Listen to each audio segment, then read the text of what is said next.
Well, I don't know what time it is for you, but I'm going to say good morning. Good morning. We're looking at independent and dependent clauses now. We've already seen independent clauses a little bit, but we're moving on to dependent clauses because these are in some ways very tricky and in some ways extremely simple, but they're also extremely common. So we need to talk a bit more about clause types. So here's our definition again. A clause is a unit of meaning built around a tensed verb. What's a tensed verb? I added a word in there. A tensed verb is a verb which marks when the action or state that it describes takes place with respect to the time of speaking. So we can have a verb that doesn't have any tense on it, but it doesn't make a clause independent. It turns the chunk of words into a modifier. We'll talk about them for the next assignment. But tensed verbs are probably the most important part of a clause because they're the one that says, yes, this can stand as a sentence in its own right. So not all things that look like verbs are tensed verbs. That is to say, in our verb phrase, we're often going to have some things that are tensed verbs and some things that are not. So auxiliaries are tensed verbs. Tense auxiliaries, modal auxiliaries. So in the sentence here, I have left New York permanently. The verb phrase has two verbs in it, have left, but there's only one tensed verb. And the tensed verb is always going to be the first verb.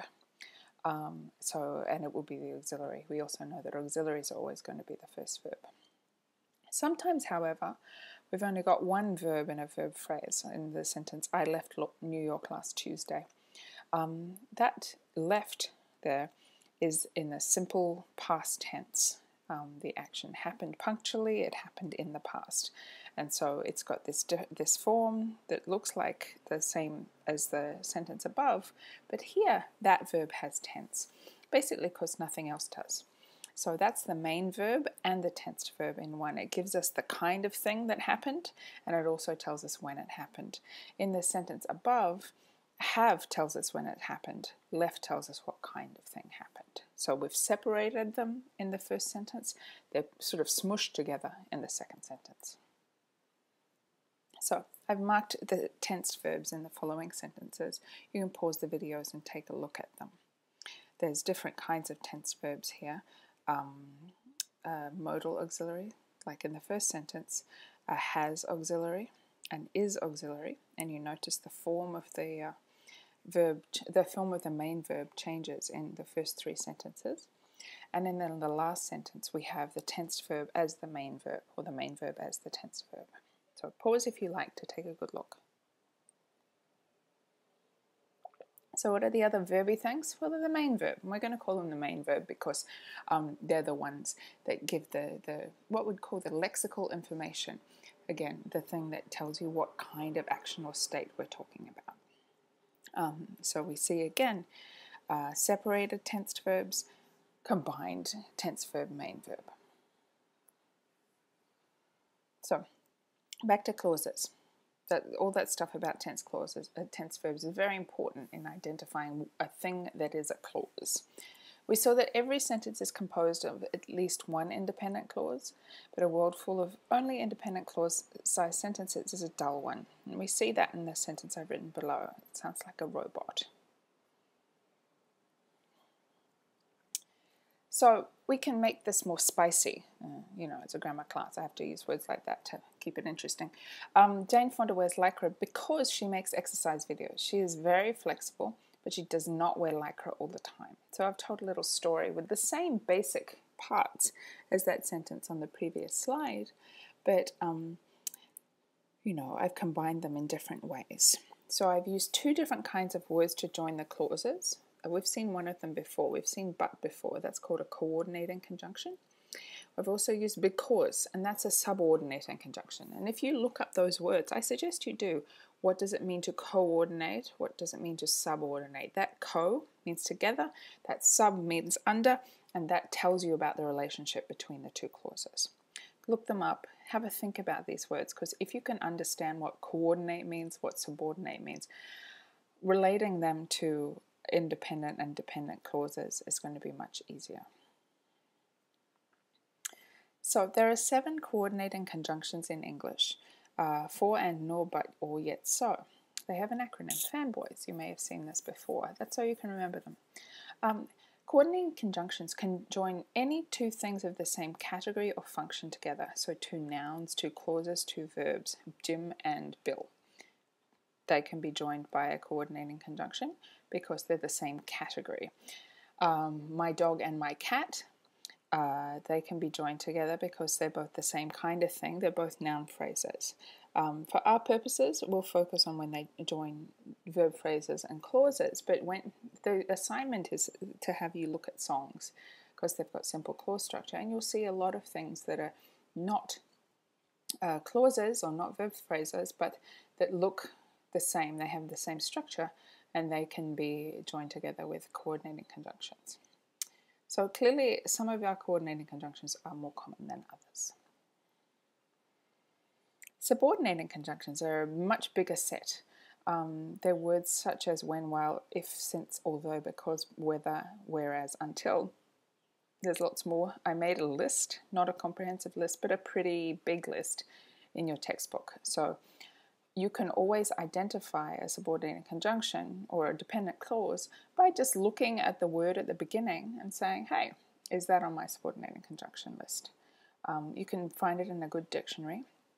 It will tell you, it will give you an abbreviation, something like subordinating conjunction. So a subordinating conjunction comes at the beginning of a clause, creating a dependent clause. So that's really important. Get a regular clause, stick a subordinating conjunction in front of it, you've created a dependent clause and you've created all sorts of different rules.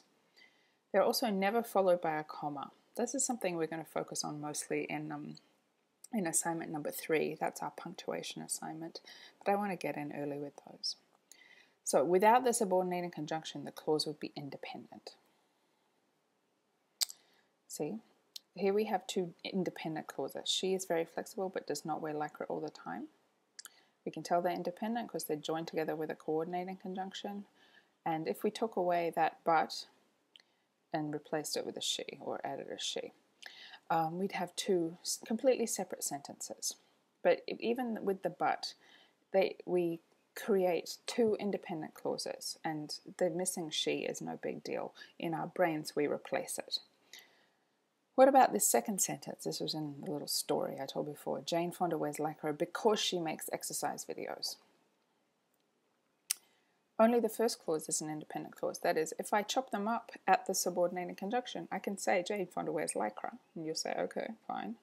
But if I just come out and say, because she wears exercise videos, you'll say, and? That and feeling, the feeling of waiting for something, is because this is a subordinating conjunction, because it means it's dependent on something. It's dependent on that first clause. So if you find a dependent clause, you'd better look for the independent clause that it's attached to. Otherwise, the whole sentence will be ungrammatical.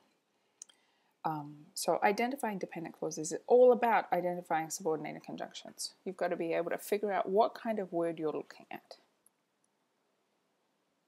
You can switch them around. Because she makes exercise videos, Jane Fonda wears lycra. Jane Fonda wears lycra because she makes exercise videos. We present these in a little bit different way. In the first one, we need a comma after the dependent clause. In the second one, we don't need a comma before the dependent clause. So comma after, no comma before. Pause the video if you want and read this slide. I'm not going through it in detail. Other ways to join clauses, we saw this a little bit before. You can use punctuation. We saw this, the semicolon joins two independent clauses that are related in meaning. Jane Fonda wears lots of lycra. She makes a lot of exercise video too. They're sort of connected, and so they can have a semicolon. It's colon. Very lovely piece of punctuation, but has a very specific use.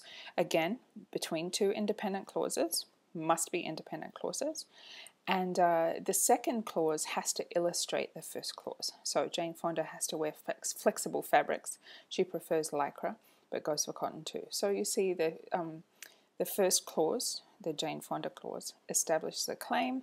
The second part elaborates on that claim. And that's the only environment that you can use a colon. Again, assignment 3 will have more about this, but I'm introducing it now. So if you see these things, you know what they're doing.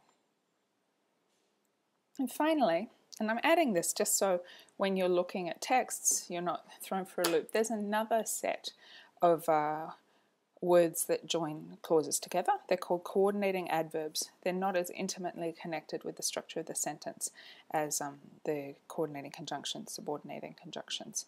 They're words like however, therefore, moreover, therefore, on the other hand. I read therefore twice. Jane Fonda wears lycra, semicolon, however, comma, she doesn't wear it all the time. That's how you have to produce them.